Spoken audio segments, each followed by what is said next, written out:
네, 안녕하세요. 캐부자입니다. 네, 시청하시면 구독하기, 좋아요, 알람 설정까지 부탁을 드리겠습니다.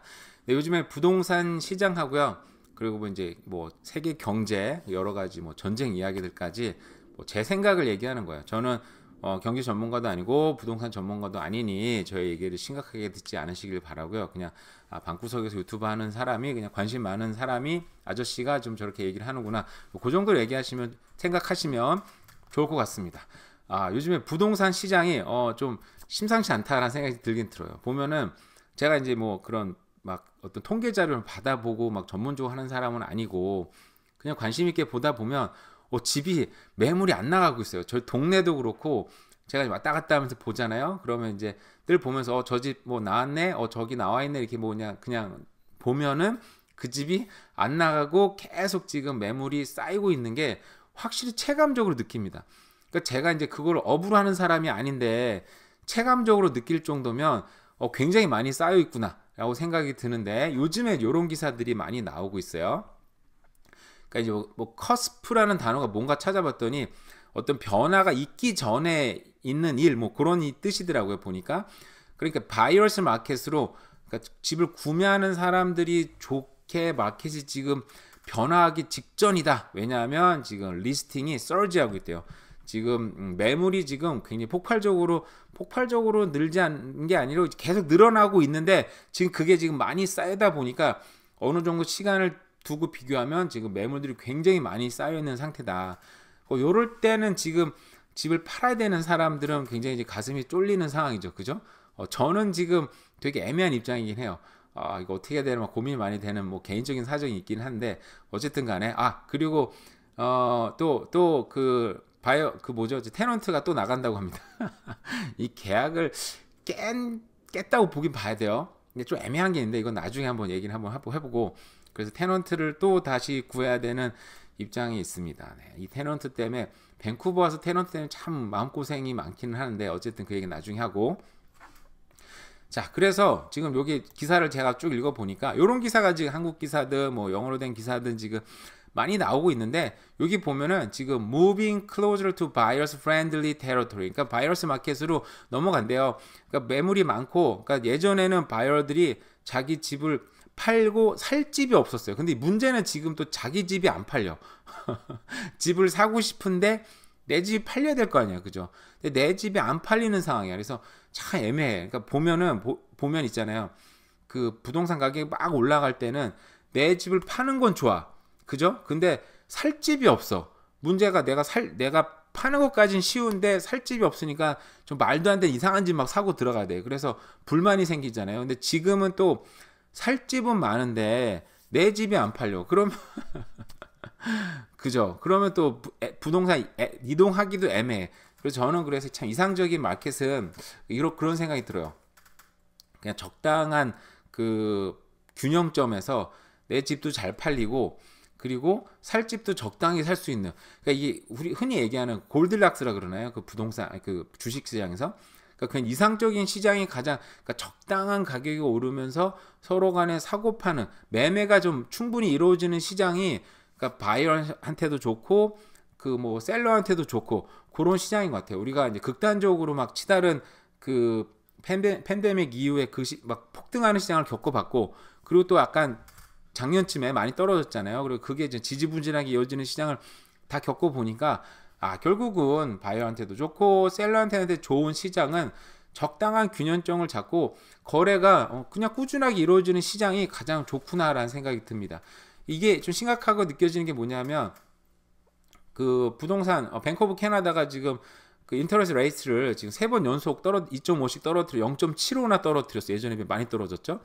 그리고 미국도 0.5 빅컷을 단행했어요. 그래서 캐나다도 지금은 요즘에 이제 금리 경기가 좀 어려워지다 보니까 뱅크 오브 캐나다도 이제 빅컷 0.5%를 이제 떨어뜨릴 거를 많은 전문가들이 예측을 하고 있는데도 불구하고 이렇게 금리가 떨어지면 사람들이 저도 그렇게 생각을 했어요. 사람들이 이제 어느 정도 트리거가 작용을 해서 집을 많이 사지 않을까 생각을 했는데 지금 우리가 10월 달이니까 9월 자료, 9월이 완벽하게 나온 건 아니에요. 근데 이제 전문가들은 이제 그런 자료를 취합한 걸 이제 들을 수 있겠죠. 그래서 9월 달 자료도 좋지 않다고 합니다. 뭐 제가 다 읽어보니까 뭐 비슷비슷한 내용이에요. 그러니까 결국은 이제 금리 인하에도 밴쿠버 주택가격 요지부동 올라오지 않죠. 올 가을 늦게 수요가 회복될 거다. 그러니까 벌써 10월인데 그러니까 늦겠다고 얘기하는 거는 이제 10월 달이랑 11월 달 두 달밖에 거의 안 남은 건데, 그죠? 그러니까 그때 조금 회복할 수는 있겠죠. 뭐 예측을 할 수 있는 거니까. 어쨌든 9월 달에도 주택 매물이 쌓여 있고 거래도 떨어졌고 가격도 떨어졌다고 합니다. 왜냐하면 지금 빨리 팔아야 되는 사람들은 지금 가격이 동네도 제가 옛날에 캘거리에서 경험한 건데 동네에서도 최저 가격을 막 써서 서로 써내려. 지금도 약간 그런 게 있긴 있더라고요. 근데 그때랑은 다른 거는 제가 캘거리에서 경험했던 주택 가격 하락은 경기가 거의 폭망한 수준이랑 거의 비슷하게 캘거리만 한 경기가 20% 30% 가격 떨어진 적이 있어요. 여기 사시는 분은 모르겠지만 제가 아직 경험을 해봤죠. 그거랑은 굉장히 결이 다른 얘기이기 때문에 그럴지는 않지만 제가 봐도 동네에서도 약간 최저가를 쓰는 경향이 나오더라고요. 그러면 이제 가격이 떨어지는 거죠. 그 바이어 입장에서는 지금 집값을 좀 어느 정도 후려치면서 들어가기 참 좋은데 좀만 있으면은 밴쿠버 캐나다 금리 인하를 0.5% 더 떨어뜨리면 좀 더 좋은 조건에서 집을 살 수 있잖아요. 그죠? 우리가 자동차 살 때도 옛날에 이런 말이 있었잖아요. 뭐 티코 사러 갔다가 뭐 그랜저 산다. 그러니까 요즘도 이제 뭐 아반떼 사러 갔다가 뭐 벤츠 사고 온다. 이런 얘기 하는 것처럼 가격이 조금만 달라지면 되게 내가 좋은 집을 살 수가 있어요, 사실은. 그러니까 옛날에 그런 거죠. 가격이나 여러 가지 고려해 봤을 때 방 2개짜리 콘도면 사야 돼. 근데 가서 보니까 거기서 2만 불만 조금 더 주면 방 2개 댄이 있네. 댄에는 우리 지금 둘째는 지금 아직 어리니까 걔가 살면 되겠네. 방 따로 줄 수 있잖아요. 그럼 어쨌든 간에 할 수 있겠네. 근데 거기서 2만 불 좀 더 주면은 그래도 방 작지만 그래도 방 3개네. 너무 아쉬워. 근데 그걸 보니까 또 거기서 2만 불만 또 더 주면 콘도에서 그래도 타운홈으로 넘어갈 수 있어. 정말 너무 아쉽다.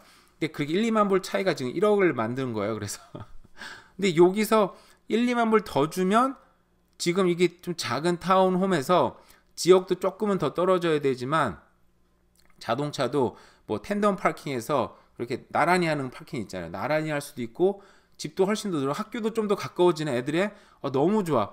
근데 여기서 한 3, 4만 불 좀 더 주면 세상에 그래도 조금 더 외곽으로 나가면 일반 하우스를 살 수 있네. 이게 테크트랙이 되지 않습니까? 그죠? 그래서 부동산도 내가 처음에 생각한 거랑 막상 사는 게 너무 달라져요. 그러니까 욕심이 막 생기고 1, 2만 불만 더 주면 완전 달라지니까.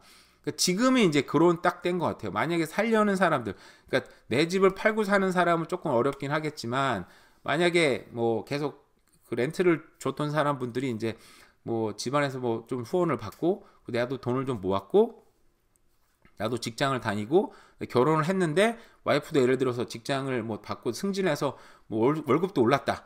그러면 이제 바잉 파워 굉장히 세진 거네요. 순간적으로 뭐 1, 2년 사이에. 그러면 이제 집을 사게 되는데 내가 사는 거랑 이제 생각하는 걸 굉장히 다를 수는 있겠지만 요즘에 집 사기 참 좋을 수도 있겠다. 만약 그런 분들 같은 경우에는 그죠? 왜냐면 지금 매물이 쌓여 있기 때문에 빨리 팔아셔야 되는 분들은 가격을 좀 낮추서라도 팔 수 있는 거죠. 근데 이게 주택 매매가 지난 10년권의 평균에 비해서도 무려 26%나 낮은 상황이라고 합니다. 그러니까 이러한 추세는 연속적인 금리 인하가 되면 많은 사람들이 집을 구매하기 시작할 거다라는 업계의 전망과는 상반된 결과라고 합니다. 뭐 이 뒤에는 계속 읽어봤자 여러분들 다 예상할 수 있는 얘기라서 더 이상 얘기는 하지 않겠고요. 근데 문제가 저는 요게 이제 심각하게 보는 거죠. 캐나다 기업 폐업이 지금 팬데믹 이후에 최고 속도로 그러니까 많이 하고 있다는 얘기죠. 하고 있다고 합니다. 경제 둔화와 지금 경제 파산이 지금 위기 신호가 감지됐다고 합니다. 그러니까 지금 전체 기업의 약 6개월 동안 전체 기업 약 5%가 폐업을 했으며 새로운 기업이 계속 만들어지고는 있지만 상세하지 못하고 있다. 그러니까 이 주된 원인으로 팬데믹 기간에 정부에서 제공한 대출 상한을 이제 해야 되는데 요거를 안 하는 방법이 있죠. 그죠?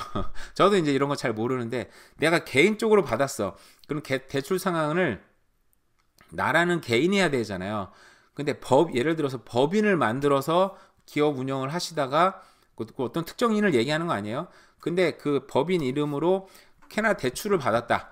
그러면은 법인을 폐지시키면 거기 더 이상 빚을 갚을 의무가 없어지잖아요. 그죠? 그러니까 이런 걸 이제 우리가 이제 그래도 도덕적으로 해야지. 그래서 이런 걸 뭐라고 표현할 말이 있는데 지금 갑자기 생각이 안 나네요. 그래서 도덕적 해이가 일어나면 저런 게 많이 일어나고, 옛날에 로버트 기요사키가 어떻게 보면 굉장히 지금도 존경받는, 많이 존경을 받고 어떻게 보면 자산 시장에서 어떤 멘토로 활약을 많이 하시는 분이잖아요. 근데 로버트 기요사키 욕을 많이 먹었던 게, 저렇게 페이퍼 컴퍼니 법인을 만들어 놓고 거기에서 투자받고 론을 받아, 맥스로 론을 땡겼다가 그걸 폐업을 많이 시켰어요. 근데 결국은 그렇게 은행에 론을 받고 하는 것들이 이제 남의 돈을 쓰는 거잖아요. 근데 그 고의적으로 폐업을 많이 시켰다가 욕을 많이 먹었는데, 어쨌든 그런 겁니다. 그래서 제가 볼 때는 뭐 경기 둔화도 있지만 이제 그런 돈을 이제 안 갚으려고 고의적으로 폐업하는 사람들도 좀 있지 않을까라는 생각은 하긴 해요, 개인적으로는. 어쨌든 간에, 근데 어쨌든 경기 둔화의 신호는 지금 확실히 나타나고 있다. 그리고 또 식당 하는 분들이 굉장히 어려운 분들 많이 있고, 소위 말해서 이제 소규모 패밀리 비즈니스, 그 스몰 비즈니스 하시는 분들이 굉장히 어려운데, 지금 여기 임시 외노자 규제를 지금 앞두고 있습니다. 26일부터 아예 이제 못 들어오게 막는 거잖아요. 그렇게 되면은 소도시 관광산업 같은 경우는 인력난에 직면하고 있다. 그러니까 요즘에 지금 실업자는 많은데 사람 뽑기가 어려워요. 그러니까 아이러니하죠. 실업자는 한쪽에서 많다고 얘기하는데 한쪽에서도 사람 뽑기는 또 어려워. 그러니까 이게 참 이 사회가, 저도 그렇고 남을 얘기하는 게 아니에요. 저도 그렇고 이게 웬만한 돈을 주면 일하기가 애매한 거죠. 저렇게 힘든 일을 요 정도 돈을 받고 일하기는, 내가 정말 나이도 있고 정말 가족도 먹여 살려야 되는데 아예 좀 기다리더라도 좀 괜찮은 잡을 잡아야지. 전 너무 이해가 돼요. 당연하지 않습니까? 그죠? 그런 아이러니들이, 사회가 눈높이가 굉장히 높아졌어요, 우리가. 그죠? 그리고 어떤 뭐 유튜브나 이런 거 통해 가지고, 저도 한때는 정말 소위 말하는 파이어족을 꿈꿔서 내가 할 수 있을까 막 해서 유튜브도 나름대로 시작하고 막 했지만, 현실은 이제 너무 다른 거잖아요, 그거랑. 파이어족은커녕 불꽃도 못 피우는 지금 인생을 살고 있는 것 같은데, 직장에서 벗어나려고 해봤지만 이 현실적으로 이 직장만큼 많은 돈을 벌 수 있는 수단이 하나도 없어요, 저한테. 그죠? 그러다 보니까 유튜브 열심히 해서 유튜브 하나 찍으면 요즘에 커피 2잔 값으로 늘었습니다, 여러분. 아이고, 감사합니다, 여러분. 정말 생각보다 많이 봐주셔서. 옛날에 커피 1잔 값이어서 티몰튼 커피, 그것도 그러면 2불 3불이잖아요, 그죠? 그리고 요즘은 여러분들이 좀 봐주시고 좀 유튜브에서도 광고 수수료를 그래야 되나? 광고료를 좀 더 주는 것 같아요. 그래서 보니까 요즘은 6불 이상 벌더라고요. 하나 찍으면 그래도 평균적으로. 그래서 커피 2잔 값으로 늘었습니다, 여러분. 감사합니다. 갑자기 또. 어쨌든 간에 스몰 비즈니스는 굉장히 어려운 상황이다. 이게 어려운 상황이 되니까 정치인들은 냄새를 딱 맡고 당장 돈을 준다고 하면 지금 많은 공약들이 있다 보니까 그런 공약에 플러스 세금 감면까지 해줄게 라고 나오고 있습니다. 이거는 NDP든 보수당이든 자유당이든 이거 어느 당을 뭐 얘기할 필요 없어요. 모든 당이 지금 돈으로 때려잡는, 지금 표심을 잡는 정책들을 펼치고 있고, 이제 거기 플러스 세금 감면까지 해줄게 라고 하고 있어요. 그죠? 근데 요즘에 자산 시장이 안 좋은 게 보면 이제 뭐 대표적으로 보시면은 다우존스 지수도 5일 동안 많이 떨어졌어요. 그죠? 뚝뚝뚝뚝뚝 떨어지고 있는데, 근데 이게 또 6개월 단위로 보면 많이 올랐어요. 떨어져도 될 정도로 엄청 많이 올랐어요. 부침은 있었죠. 부침이 있었는데 결국은 많이 올랐어요. 그러니까 전체적으로 자산 시장이 나쁘진 않았는데 요즘에 문제가 되는 게 1년으로 쳐도 꾸준히 올랐죠. 요즘에 이제 이스라엘이 전쟁을 지금 또 확전을 엄청나게 시키고 있어요. 그래서 지금 그 우크라이나 전쟁은 조금 이제 어떻게 보면 이제 이 푸틴도 이제 어떻게 보면 멈추고 싶어 하고, 미국도 지금 멈추라고 거의 강력하게 압박을 하고 있죠. 그래서 큰 요즘 이슈가 안 되잖아요, 사실상. 근데 이스라엘이 갑자기 치고 올라와가지고 요것 때문에 자산 시장이 좀, 경제가 지금 전 세계적으로 좀 어려운 부분이 있는데, 얘네가 또 어떤 트리거를 당기나 봤더니 지금 뭐 잘 모르겠어요. 지금 보니까 이스라엘 같은 경우는 핵시설하고 원유시설까지 다 타격을 하자 이러면 좀 전쟁 확전이 되겠죠. 근데 미국은 일단 확실하게 반대를 하고 있고, 마지막에 보시면 요런 이란 같은 경우 이렇게 아직도 약간 쌍팔년도 같아. 북한이랑 느낌 비슷하죠, 그죠? 이 뒤에 이제 배너나 좀 똑바로 걸어놓지, 끝에 이게 또 똑바로 걸어놓지도 않고 아니 칼라도 뒤에 막 사진 찍으면 이렇게 사진 바래는 걸 왜 넣는지 모르겠는데 이렇게 좀 마이크나 좀 바꾸자. 어쨌든 이 복장도 마음에 안 들고 어디 약간 이게 쌍팔년도 컨셉으로 이게 미사일을 쏴 발사 뭐 이런 거 하는 연출을 해가지고 했었는데 제가 뉴스를 보니까 막 정말 몇백 개 미사일이 막 이스라엘 막 타격하는 거 봤을 때 대단하다 싶었는데 뭐 크게 타격감은 없다 그러더라고 이스라엘 입장도. 그러다 보니까 이란 같은 경우에는 이 얘기 정말 할 얘기 되게 많은데 지금 얘기하면 너무 말이 길어지니까 어쨌든 이 기사에는 없는데 그 미사일 쏘기 전에 미국한테도 경고를 했대요. 그러니까 다른 말로 하면 미국한테 허락을 받고 쏘는 거야. 우리가 당했으니까 우리 애들 많이 죽었잖아. 그러니까 이 정도 쏴도 되겠지. 그러니까 미국도 뭐 비례해서 해서 좋다 이게 뭐 그런 암암리에 그런 허락을 해줬겠죠. 그 쏘고 나서 했던 얘기가 이제 우리는 요즘 보복했으니까 이스라엘이 더 난리치지 않으면 우리는 그냥 끝내고 싶어. 공식적으로 얘기를 했어요.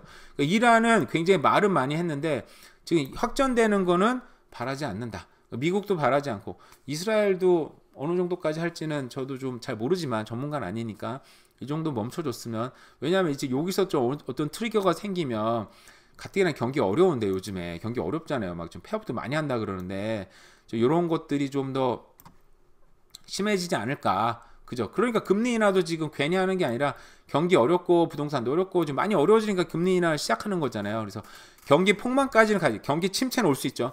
경기 침체는 오는 건 뭐 어쩔 수 없지만 주기적으로 오잖아요. 근데 경기 폭망까지 안 갔으면 하는 마음에 저도 지금 이런 얘기를 하고 있습니다. 그래서 뭐 이런 세계 경제는 우리가 어떻게 할 수 있는 건 아니니까 우리는 뭐 어떻게 해야 됩니까? 이런 와중에서도 직장 다니시는 분들 직장 열심히 또 다니면서 잡을 유지를 하시고 그죠?